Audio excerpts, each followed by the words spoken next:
Hey guys, Dave Keller here with Market Misbehavior. A little different format to this video than a lot of the content on my channel. You see I'm on the road the beginning of this week with the StockCharts TV team. We're down in Las Vegas at a broadcasting conference. We're trying to upgrade the viewer experience on StockCharts TV. So it's been a really good experience so far. But usually at the end of my show, the final bar, which is every weekday after the close on StockCharts TV, I present what I call the 3 in 3.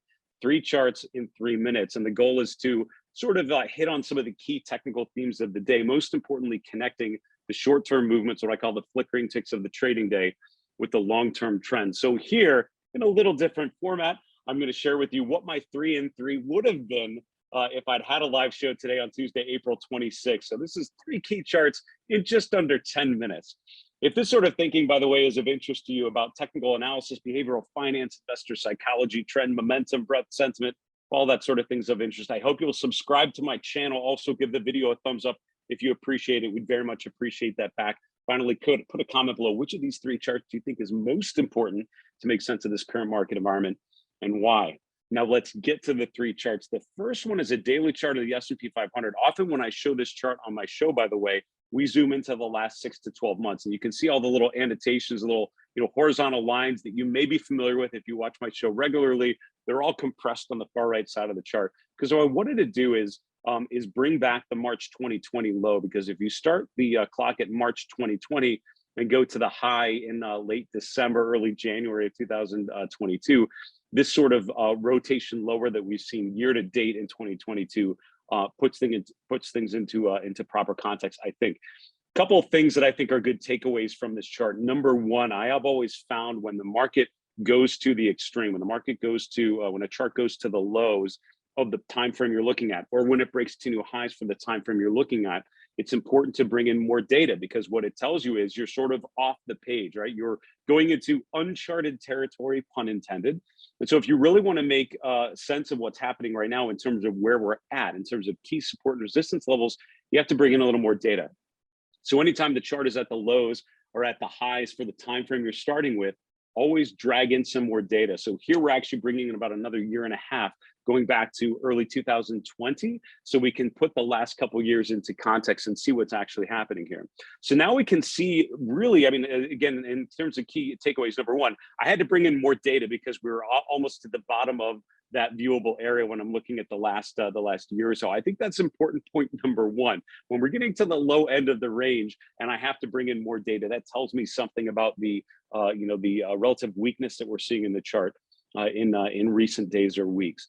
The second key takeaway is the fact that we're really at the low end of this range. So we've identified a number of short-term support levels, potential support levels, like the 200-day moving average, like the 4,400 level, 4,300, which served as support back in September and October of 2021. We violated all those support levels. And really what's important is that came after a failed attempt to get above 4,600. So the fact that we're at the lower end and now putting those previous lows into play and threatening to make a new low for 2022 is important. Now, what's worth noting is, of course, a lot of individual names have already broken to new lows. So if you look at some of the FANG stocks like Meta Platforms and others, even others like Alphabet, that are sort of testing support, Netflix, trying to test support, but failing to hold it. A lot within communication services and many others, even in the financial sector and other sectors as well, have attempted to find support and have been unable to do so. So while the S&P has not made a new 52-week low yet, a lot of individual names already have. That's a bit of a foreshadowing to chart number 2, which is digging into breadth a little bit more differently. So takeaway number 1, the fact that we had to bring in more data because we're getting to the lower end of the range is important.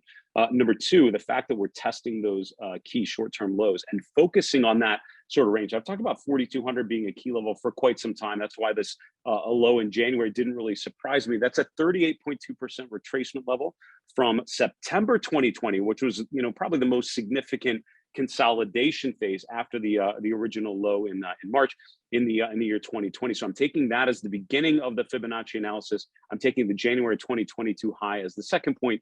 38.2% of the way is right at 4,200. That's why that's been a key level we've talked about for quite some time on my show and with my premium members at Market Misbehavior. That level is once again in play. We have now closed below that level. If you look, previous attempts to close below 4,200 have been quickly repelled. In the next day or two, we've seen a quick rally, and you saw that in February. You saw that a couple times in March as well. That is absolutely why this is an important chart to watch. Do we get yet another influx of buyers or an exhaustion of sellers, anecdotally speaking, as we attempt to push below 4,200? The third takeaway is how dramatically different 2022 is from what the previous 18 months had been. You see, since the March 2020 low, with some notable exceptions in June of 2020, in September, October of 2020, really early 2021, you had sort of these consolidation periods, this, initial inkling that maybe the uptrend was stalling out a little bit. That every one of those times we quickly resolved to the upside, we quickly regained new highs and saw a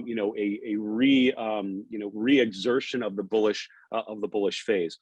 That's arguably a very different look than what we've seen in 2022. While 2021 and even much of 2020 was a rally, a consolidation phase, and then a resumption of the rally, I would argue that if you draw a vertical line at the beginning of 2022, everything to the right of that line looks a little different. This is more about distribution with occasional signs of a brief rally, as opposed to the left side of that vertical line, which is all about accumulation with brief signs of a pullback. So it's a very different look. And you can see that the underlying trend, I would argue, has been more negative than positive. And you can see that with the failed breakouts. You can see that with the rallies that have fizzled out, the inability of the S&P to regain previous highs and push to new swing highs. Those attempts have failed. Now we're once again testing those lows. So those are three main takeaways from this chart here. The other thing, by the way, if I could get a fourth in there, is to watch the RSI. We're very near the oversold level.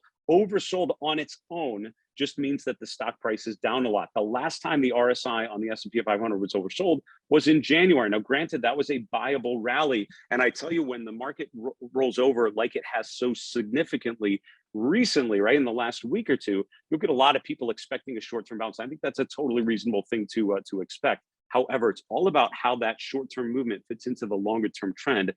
And I would argue that the chart is showing a good amount of heaviness. By the way, if this sort of discussion, talking about the trajectory of the S&P, some key levels, and where we might head next, I have a link in the description below to a video I did last week with a choose your own adventure style discussion of the S&P 500, 4 potential paths, and talking about the probabilities of some of those different outcomes. I would encourage you to check out that video if you haven't yet. You can watch the 4 scenarios, vote on which one you think is most likely and why, but it'll help you fill in some of the gaps with the discussion that I just made. Chart number 2, if I had done a 3 and 3 today, would have been this chart. This was one actually I featured on my show at the end of last week, and it's looking at breadth. So here's the closing value of the S&P 500 on the top, but I really want you to focus on these next 4 data series. These are the cumulative advanced decline lines for 4 different buckets of stocks, all in the US. The first is the NYSE, which is a broad universe of US stocks. We then have large caps, mid caps, and small caps. Those using the S&P large, the S&P 500 large cap, S&P 400 mid cap, and S&P 600 small cap indexes. So essentially every day, how many are closing up and closing down? That's the daily advancers decliners number, which you can get from a number of different sources. We obviously have it on StockCharts featured as well. Now you string together those daily readings of advancers minus decliners, and you get what's called a cumulative advanced decline line. And that's what we're showing here for these 4 different buckets of stocks. Now I very subjectively color code these green, orange, and red, depending on whether I feel that they are bullish, neutral, and bearish. Now, all 4 of these were bullish back here when I saw them making new all-time highs. From there, so back here in November of last year, from there, you started to see some concerning patterns where some of them were making new all-time highs in January along with the market, but some of them were not. So the S&P large cap and mid cap advanced decline lines made a new all-time high in January. The small cap and the broader NYSE universes actually did not make a new high. So when the market makes a new high, but the advanced decline lines are not confirming that new high, particularly a broad universe like the New York Stock Exchange, I think that's potential cause for concern. From there, you saw some of these actually made new swing lows. So 3 of these actually made a new swing low in January, meaning they undercut their lows from the end of 2022. The large cap breadth actually did not until here in early March. Now, from there, I had these blue horizontal lines because what I saw when the market rallied out of the lows in February and March are these advanced decline lines all of a sudden very quickly turned positive. All 4 of them threatened to make a new swing high. And this is as the S&P was attempting to get above that key 4,600 level and eclipse the highs from that February to March period. All four of them, as you can see, failed to follow through on a breakout to the upside. Now, two of the four have broken to a new low for the year. The small cap advanced decline line made a new low at the end of last week, which is why I color coded this red just today, given the weakness that we've seen, the further weakness that we saw on Tuesday's session. I color coded this one red as well, indicating a move to new all-time lows. So two of these have not quite yet. The mid-cap advanced decline line, one more big down day for the mid caps, or even a kind of down day if a number of stocks would close lower, maybe enough to make that mid cap advanced decline line negative. And then the last one would be the large cap AD line. And this is what happens a lot of times at major tops is you'll get the breadth conditions on all the other cap tiers turn negative. The very last one to turn negative would be the large cap one, because when the market tops out and when things get uncertain, investors naturally rotate to some of the lower beta, lower volatility, blue chip conservative names, which tend to be higher in market cap. As a result, the large cap advanced decline lines tend to hold up a little better than some of the other more speculative ones. So the fact that the small cap AD line broke down is pretty common. That's usually what you would expect. The New York Stock Exchange advanced decline line, if I had to follow one of these four, it would be that one. So the fact that it's making a new low is concerning. So the S&P has not quite made a new low yet, but the advanced decline lines are telling you that that is most likely going to happen very soon.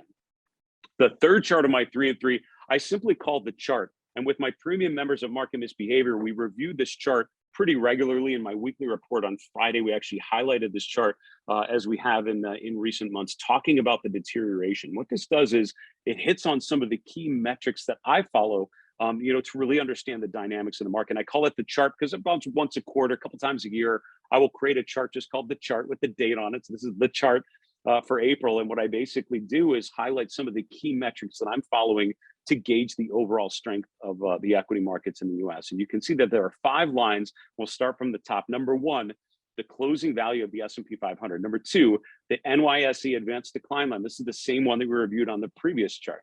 The third one is looking at offense versus defense. It's an equal weighted consumer discretionary versus equal weighted consumer staples ratio. So within consumer, are investors going to the more offensive or defensive side of that group of stocks? Next, we have the S&P versus utilities. So this is sort of the relative strength of utilities, but flipped upside down. So if it goes higher, that means the market's more bullish in terms of the relative performance of utilities. If the line is going down, that means investors the utilities are outperforming, which usually only happens in a bear market environment. Finally, the relative performance of the semiconductor group, which tends to be a good bellwether group. If semiconductors are doing all right, probably the markets as a whole are doing well.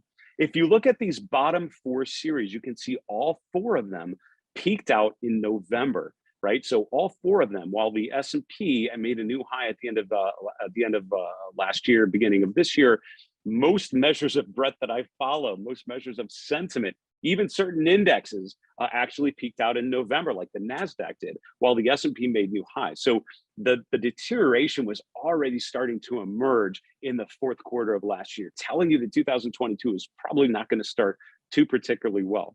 What's interesting is 1, 2, 3.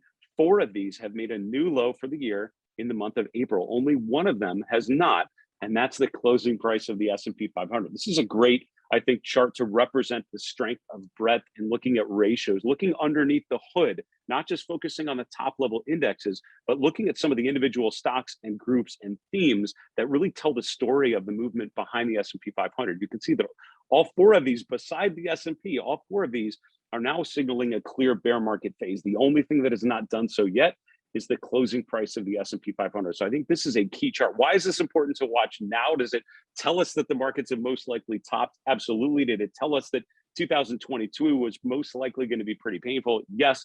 And has it shown the deterioration, even though at times the S&P has felt a little more encouraging? Yes, I would say arguably that is it has done all of those things. Why I think it's important to watch now is, when do those lines start to turn higher?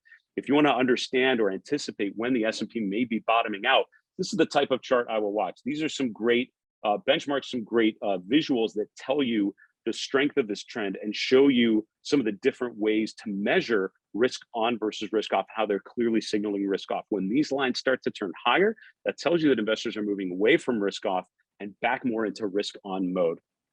So folks, that is what I would have made for my 3 and 3 today on April 26, 2022. And again, thanks for your patience as I didn't have a live show on StockCharts TV at the beginning of this week, but I did want to update you on some of the things that I'm seeing given the deterioration in stocks. And again, while I feel that the signals of risk off have been bubbling up for quite some time, and I think this last chart is a good illustration of that, you're really seeing an exclamation point on the bear market phase this week. It's a really good time to think about downside protection, to think about stops and updating and making sure that you protect your capital and look for signs that the trend is improving. As of today, I'm not seeing that yet.